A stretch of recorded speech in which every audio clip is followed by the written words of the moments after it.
What is good, guys? Max with the Parlay Princess. We are back on this beautiful Tuesday here in New York, and we're going to talk about why sports betting is difficult. We're going against my entire channel here. It's called Parlay. So if anyone wants to talk about this, it should be me. I got a few notes here. We're going to talk about how I started sports betting. We're going to talk about how I started the channel, what flipped for me with sports betting. We're going to talk about that fight. Really lovely. We'll talk about this past weekend, and we're going to dive into why locks aren't locks. The locks are rusted and broken. And we're just going to talk about the rules of sports betting and why it is difficult in some sections, especially UFC. If you guys bet on other sports, you can probably still relate to this. It says a UFC channel. I only bet on UFC. So that's where we're going to dive in. Guys, like, subscribe, comment, turn notifications on if you like this video. I go live almost every day. Let's dive in. I need my phone for notes. I'm sorry. I'm not a pro YouTuber yet. We'll talk about how I started. So some of you guys know this story. Some of you guys know the Godfather that be on this channel sometimes. We were in California, and it was the night that Gaethje fought Chandler. It was the night that Usman fought Colby for the second time. So there were locks involved. The locks were not as rusted yet. So the Godfather, I've never sports betted, but I was like a fan of the UFC. I guess, yeah, I was definitely addicted because I couldn't miss any fights. I was at that point where I couldn't miss a fight. And the Godfather's like, yo, I got a parlay, $10 to win 700. And I was like, whoa, 700 each? He said, yes, my good friend. So we did that, and we rode it all the way to the very last leg. In true degenerate parlay princess fashion, we lost in the last leg. We had Usman getting the KO, and he almost had that, but it's okay. We live on. That's part of the story here. It's even better I didn't win my first parlay. I lost on the last leg. That's like the most typical thing for this channel. And that kind of led into me betting on my own.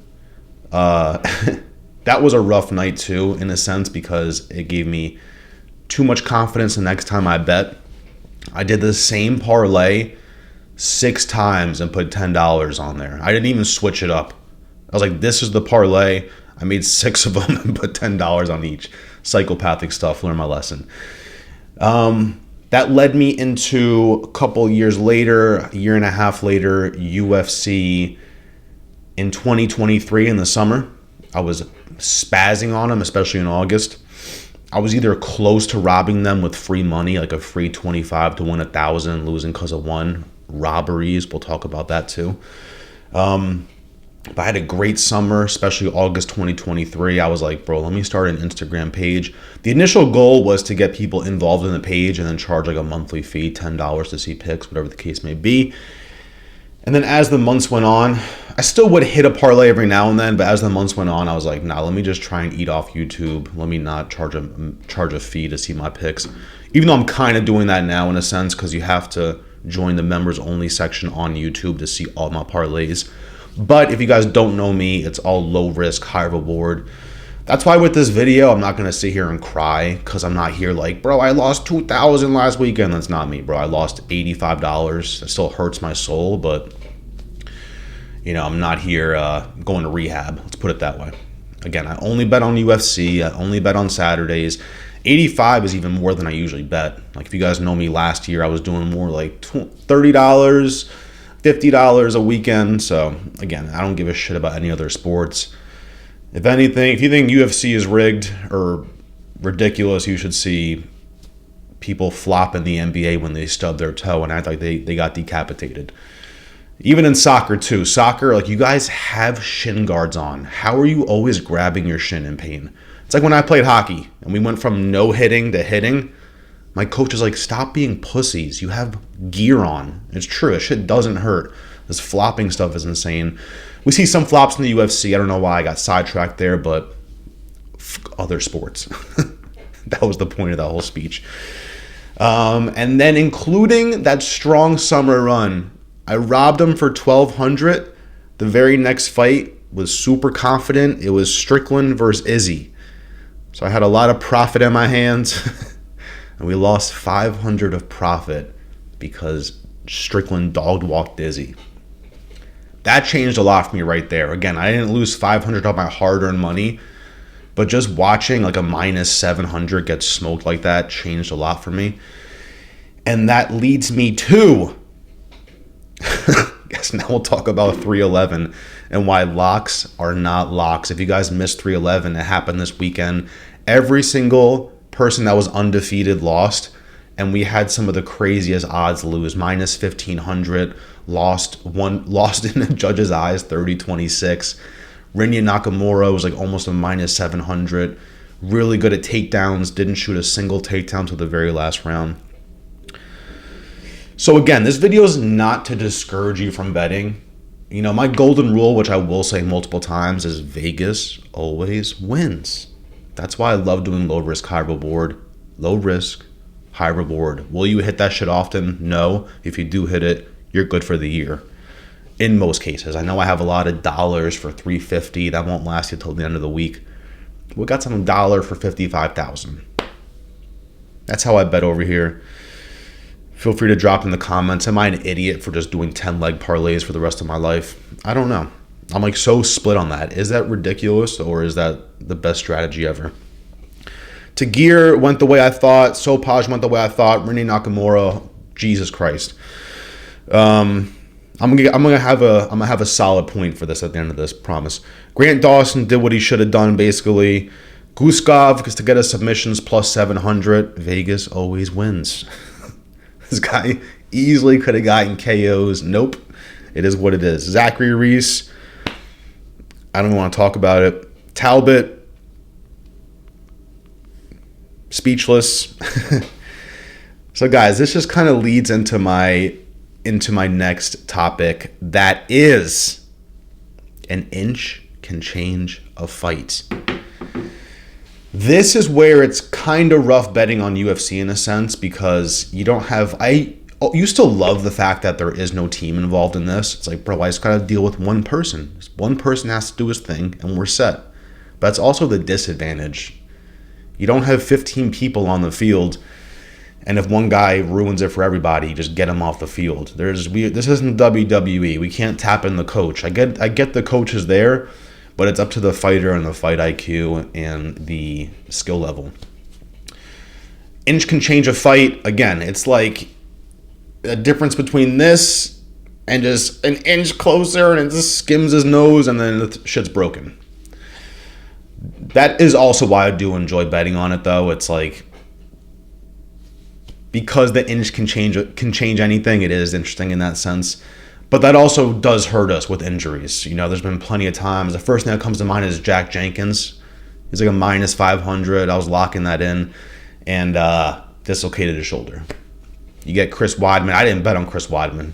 May God be with me. I didn't bet on Chris Weidman, but Chris Weidman snapping his leg in the first 8 seconds of the first strike.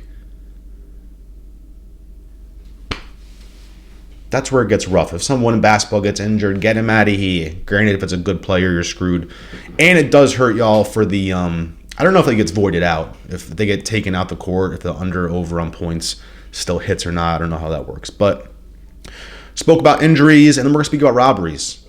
You know, with other sports, you do have the ref in there, but it's, you look at the scoreboard. All right, that's what happened. With this, we get 3 random-ass individuals. I think this past weekend we had an ex-UFC fighter in there, thank God. I don't know how this isn't all ex-UFC fighters.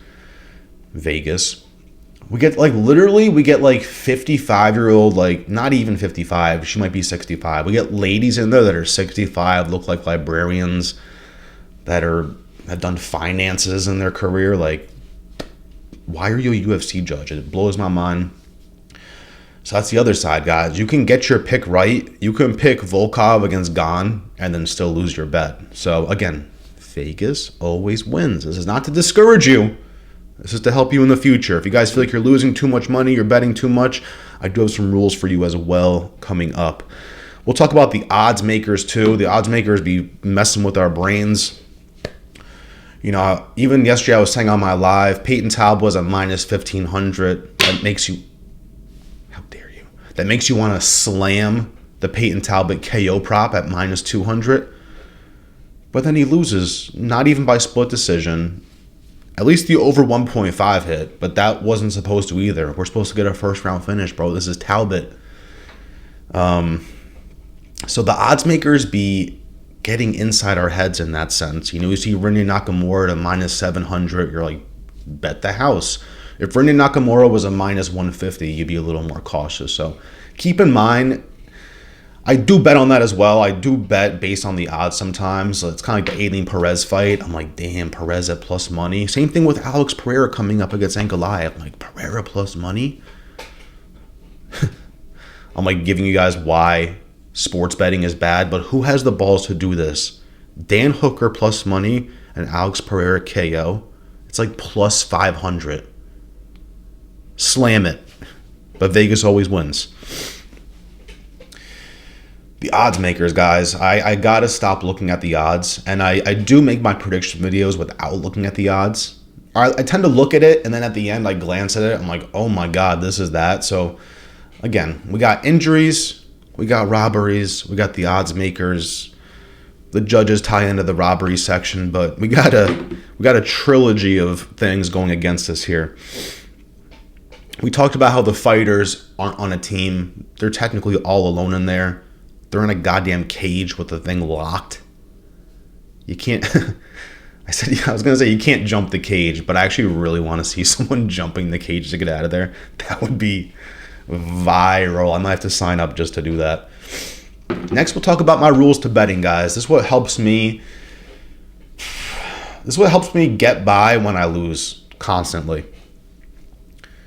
With that being said, you would think me losing constantly, like, all right, bro, you're not that good at it. Time to retire. It's coming. The dollar for $1 million is coming. I don't want to hear it. My rules to betting: don't bet to get your money back that you just lost. That's very important to me. This weekend, I followed that rule. I lost $85. This is also the worst part of betting, too. The bets you don't take are the ones that hit. So that happened to me this weekend. I had the Hill fight not go in the distance, Marab fight go in the distance, Islam KO sub. It was like plus 150, plus 170. You put 50 on there, you got 70 back. So I would have like broken even close to it. But again, I followed my rule, and it's okay.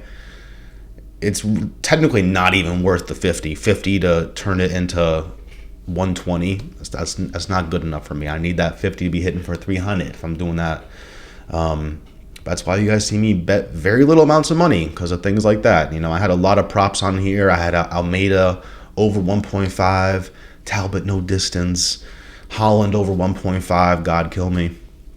But again, followed my golden rule, and you saw how the night went out. So towards the end, I'm like, yeah, I definitely cannot be doing this $50 because I've been doing horrendous on picks. These picks could all be wrong or all be right. So, and that ties into bankroll management too, guys. You have to control your bankroll management, and that is definitely a part of not betting to win your money back, because that's going to just destroy your bankroll management. Because you're going to start off the night, all right, I can't bet more than $50. And then as the night goes on, you're putting another 10 piece in, another 25 piece, and you end up putting another 50 piece. And before you know it, you bet what you were supposed to bet for the month just in that one night. So know when to take a loss to. I'm only good at this now because I've been doing this for 4 years. Know when to walk away. And you're going to see a lot of people online super confident betting 5,000, 10,000, 20,000. They may or may not have the bankroll for that. So don't take it as a lock when you see someone betting 10,000.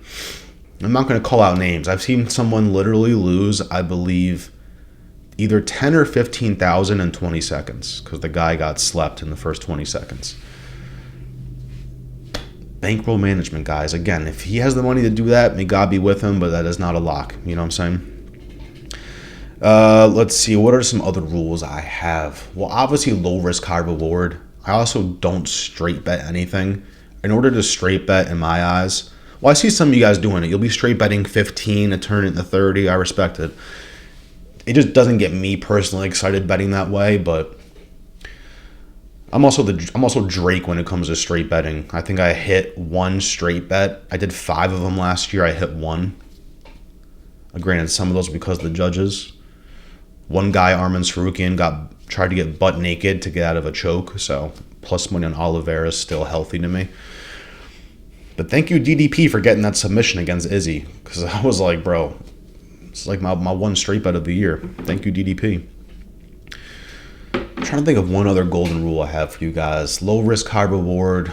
I'm going to end this video with saying Vegas always wins once again. That literally helps me out. Don't let your friends talk you into betting more too. The Godfather. I'll send him parlays. He's like, bro, why are you putting 10 on that? Put 25. I'm like, bro, because we only hit like 90% of our parlays, not even. So shout out the Godfather, but goddamn, I ain't doing that. Thank God I didn't listen to him, because I'd be down 190, 160 instead of 85. What's 85 times 2? We got this. 170. Boom, on the fly. That's it, guys. Just be safe with your betting. Again, it's been a little rough. Ever since Strickland beat Izzy, the UFC's been cursed, but that is not to discourage you. Some people be spazzed, and I saw some guy turn $5 into $6,000, and his channel blew up because of that. So, but again, he's doing low risk, high reward. It's like the whole speech here. If you guys are gambling, if you have had problems with gambling, look back at the issues here. I'm not trying to recruit you to gamble. I'm not here to sell you a package. I'm just here to yap about my personal life and how it may or may not help you. And let's get it, boys. This is our year. For me, it's a year thing. I'm down like 160 for the year. I lost 160 this month on betting. That's okay with me. Again, bankroll management. Bet what you can afford, and let's eat or starve. I don't know. Peace, guys.